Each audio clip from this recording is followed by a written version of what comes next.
Assalamualaikum warahmatullahi wabarakatuh. Perkenalkan, nama saya Firial Salsabila dengan NIM 2007 01613132. Pada kesempatan kali ini saya akan memaparkan materi mengenai bagaimana penanganan psikologis pada anak remaja berkebutuhan khusus yang mengalami hambatan konsentrasi dan atensi. Baik, sebelum membahas lebih lanjut mengenai penanganan psikologis, di sini saya akan menjelaskan pengertian dari konsentrasi dan atensi. Konsentrasi menurut Jamarah yaitu pemusatan fungsi jiwa terhadap suatu objek. Kemudian, atensi menurut William James yaitu pemusatan pemikiran dalam bentuk yang jelas dan tajam terhadap salah satu dari beberapa objek yang simultan atau dari rentetan pemikiran. Dari dua pengertian tersebut, ternyata banyak anak dan remaja yang mengalami hambatan dalam konsentrasi dan atensi. Anak dan remaja yang mengalami hambatan dalam konsentrasi dan atensi biasa disebut juga gangguan pemusatan perhatian. Kalian tahu nggak sih apa itu gangguan pemusatan perhatian? Mari simak dengan baik pengertian dari gangguan pemusatan perhatian.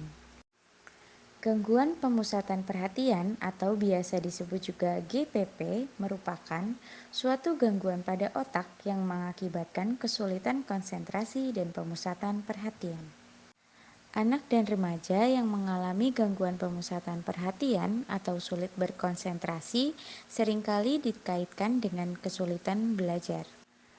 Tetapi untuk mempertimbangkan itu semua, maka gejalanya harus tampak sebelum usia 7 tahun dan bertahan paling sedikit 6 bulan. Jadi itu semua tidak konsisten dalam pertumbuhan seorang anak dan remaja. Gejala dari gangguan tersebut juga harus bisa diobservasi paling sedikit di dua tempat, misalnya di rumah dan di sekolah, dengan bukti kelemahan yang mencolok atau nyata dalam fungsi pekerjaan, akademik, ataupun sosial. Dengan catatan, gejala tersebut tidak disebabkan oleh gangguan mental seperti gangguan suasana hati ataupun kecemasan. Menurut Samtrok pada tahun 2012, terdapat 3 macam kesulitan belajar pada anak dan remaja. Yang pertama, terdapat disleksia, yaitu gangguan dalam membaca. Yang kedua, ada disgrafia, yaitu gangguan dalam menulis. Dan yang terakhir, terdapat diskalkulia, yaitu gangguan dalam berhitung. Selanjutnya, terdapat klasifikasi penanganan pada anak remaja berkebutuhan khusus yang mengalami hambatan konsentrasi dan atensi. Menurut ahli medis, mereka menganggap bahwa kesulitan belajar khusus disebabkan oleh kerusakan. Dengan menitikberatkan penanganan atau perawatan melalui obat untuk mengurangi tingkat kesulitan belajar dan gangguan yang diakibatkannya.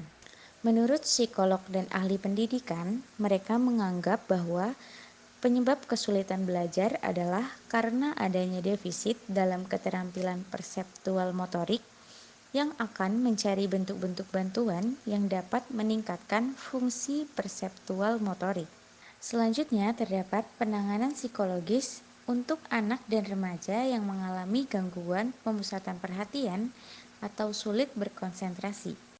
Yang pertama terdapat remedial. Remedial merupakan usaha perbaikan yang dilakukan pada fungsi belajar yang terhambat.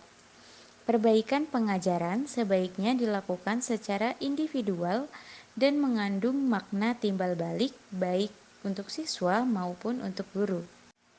Biasanya, program remedial dapat diberi sedini mungkin pada anak usia prasekolah yang dalam hal ini sedang mengalami proses perkembangan motorik dan perseptual. Yang kedua, terdapat tutoring. Tutoring merupakan bantuan yang diberikan langsung pada bidang studi yang terhambat. Cara ini dianggap lebih cepat karena tanpa melalui perbaikan proses dasar terlebih dahulu. Dan yang ketiga, terdapat kompensasi. Kompensasi diberikan bila hambatan yang dimiliki anak dan remaja berdampak negatif dalam proses pembentukan konsep dirinya. Dalam artian, mengingat usia dan kegiatan yang dilakukan, serta derajat kesulitan yang dialaminya, sehingga diperlukan sesuatu kompensasi untuk mengatasi kekurangannya. Baik, sekian presentasi dari saya. Kurang lebihnya mohon maaf. Wassalamualaikum warahmatullahi wabarakatuh.